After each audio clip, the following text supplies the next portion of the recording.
তুমি ভালো থাকো স্যার, তুমি অন্তত ভালো থাকো, প্লিজ প্লিজ, তুমি অন্তত ভালো থাকো প্লিজ প্লিজ।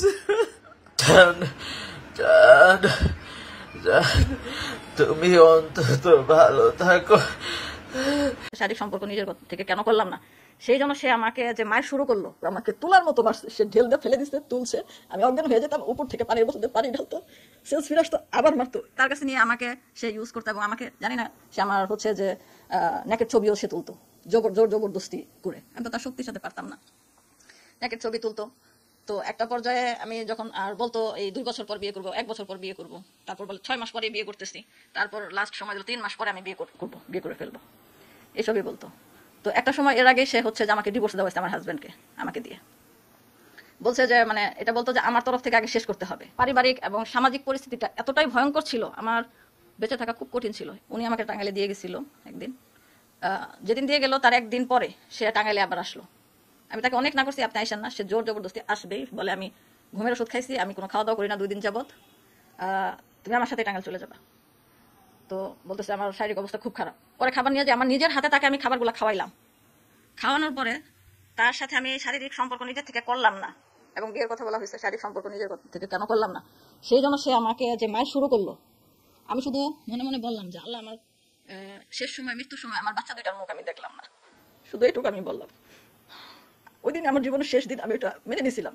সে আমাকে ভয়ানক ভাবে মারছিল, ইচ্ছা মতো আমাকে ধরে দেয়ালে আমার মাথা বেড়েছে, বারবার চড়াইছে, আর গলা বারবার চিপা ধরছে বারবার, এবং আমাকে তোলার মতো মারছে। সে ঢেল দিয়ে ফেলে দিচ্ছে, তুলছে, আমি অজ্ঞান হয়ে যেতাম, উপর থেকে পানির বোতল পানি ঢালতো, সেলস ফিরে আসতো, আবার মারতো। এইভাবে আমাকে 1 ঘন্টা সে মারছিল।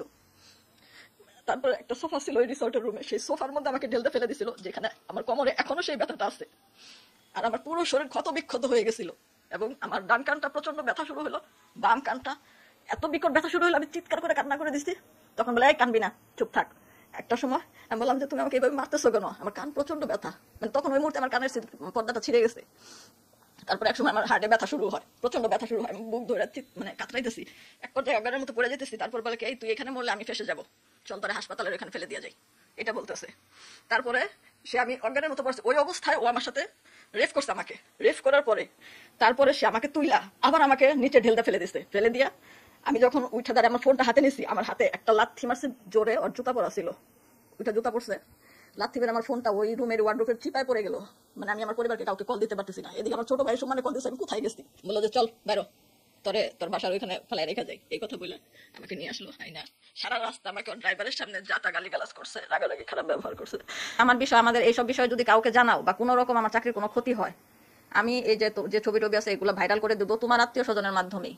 তখন তোমার মা, বাবা, ভাই, সন্তান, তোমার সবার জীবন নরক বানিয়ে দিব, তোমার জীবন নরক বানিয়ে দিব। তাই বলছে আমার জীবন তো তুমি নরকই বানিয়েছো, আমার তো কিছুই নাই, আমার স্বামী, সংসার, সন্তান কিছুই নাই, আমি আজকে পথের ভিখারি, যে তার যথাযথ বিচার হোক। তার মতো ভয়ানক একটা অপরাধীর, কারণ আমার সাথে তো করছে, সে শুরু থেকে আমার সাথে যে আমাকে মানসিক এবং শারীরিক ভাবে যেভাবে সে আমাকে অত্যাচার করছে, আমি বেঁচে আছি এটা আমার বোনাস। মানুষ আত্মাটা বের হওয়া যদি সহজ হয়ে যেত। সে আমার রিলেটিভ ছিল, সেই রিলেশনের সূত্র থেকে বিভিন্নভাবে আমাকে ব্ল্যাকমেইল করা শুরু করছে, এবং ব্ল্যাকমেইলটা যখন চূড়ান্ত পর্যায়ে ব্ল্যাকমেইলে আসতেছে, টাকার জন্য বেশ অনেক মোটা অঙ্কের টাকা দাবি করতেছে। সেটা যখন আমি মেটানোর সামর্থ্য বা আগ্রহ কোনোটাই নাই, তখন সে এদিকে আমার সাথে লোক দেখানো একটা করতেছে, ওইদিকে ওই যে আপনার অ্যাডভোকেট সাথে সে যোগাযোগ করছে এই বিষয়ে, টাকা পয়সা কিভাবে করা যায়, আদায় করা যায়। ছবি টবি যে কিছু, এগুলো আমার ডিসি পোস্টিং এর অনেক আগের, মানে এখন থেকে প্রায় 11-12 মাস আগের বা তারও আগের হইতে পারে। ডিসি হিসেবে পোস্টিং এর পর সে খুব বেশি মাত্রায় আমাকে করতেছিল, চাপাচাপি করতেছিল। তো আমি তো কিছু মাসে মাসে তার যখন যেটা পারি তার ব্ল্যাকমেইলিং এর কারণে দিতে বাধ্য হয়েছে। পরে যেটা জানছি এটা অনেকের সাথে সে এরকম সে করছে।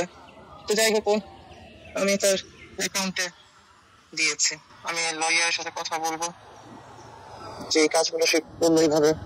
একে তো ব্ল্যাকমেইল করলো, এবং ব্ল্যাকমেল করে এখন সেই জিনিসগুলো এইভাবে সব জায়গায় দিল।